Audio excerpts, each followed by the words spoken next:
paper that Disney was hiring. We got into the office there. There's about 7, 8 people in there, men and women. And the gentleman said, "Can we help? Can I help you?" And I said, "Sure." And I said, "We'd like to have an application." He said, "I'm sorry, we're not giving them out today." Everybody walked out of the office, including my friend, except myself. And I just walked up to the counter and I said, "Excuse me, sir, I'd like to have an application." He said, "Just a minute." Handed me an application. I thanked him. I sat down. I had a pen in my pocket. I filled out the application, handed it back to him. He said, "Come here, Johnson, I want to hire you. The reason I'm hiring you, you showed initiative. At the end of the summer, I had a very positive review, but I didn't make part-time. So when I was mustering out, the guy who hired me, Lee Adams, he says, "How would you like to work at Walt's Ranch for the winter?" And I says, "Where's that at?" And he says, "Palm Springs. It's called Smoke Tree Ranch. If you go down and work the winter of '59, I will hire you back."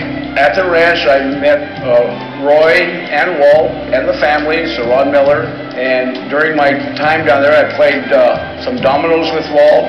They had a lawn bowling green that Walt liked to lawn bowl. I had a couple of games with him.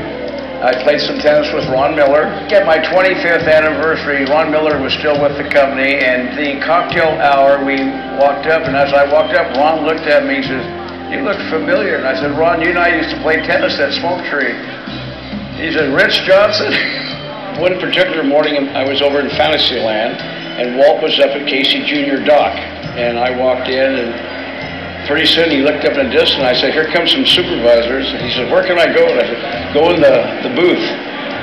So I continued wiping the cars down. Pretty soon the supervisors came by and they said, "Have you seen Walt?" And I said, "Walt who?" Well, about 10 years ago, I was working the Alice attraction, and we had it down. So I walked up on the vine. I said, "Now, folks, we're broken down." And I said, "We're going to evacuate everybody off the ride, but the people on the vine will come down last." And I said, "Where are you folks from?"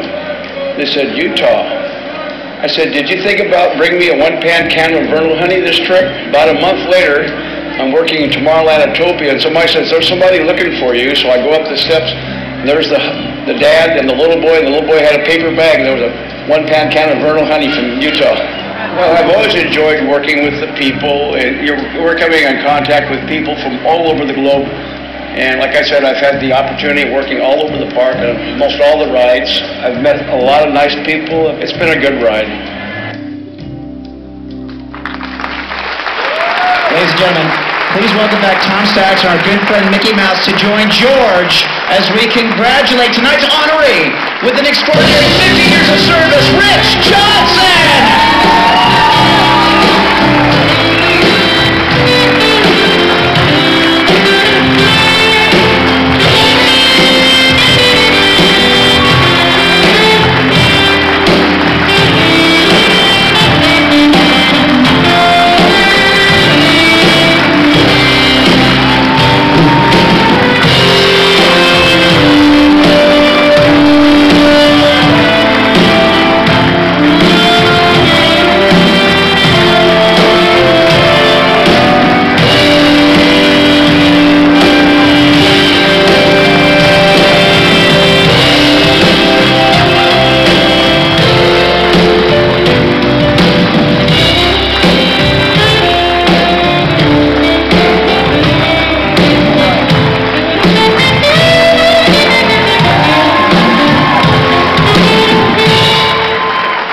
Congratulations, Rich, on 50 years of making dreams come true. One more time, Rich Johnson!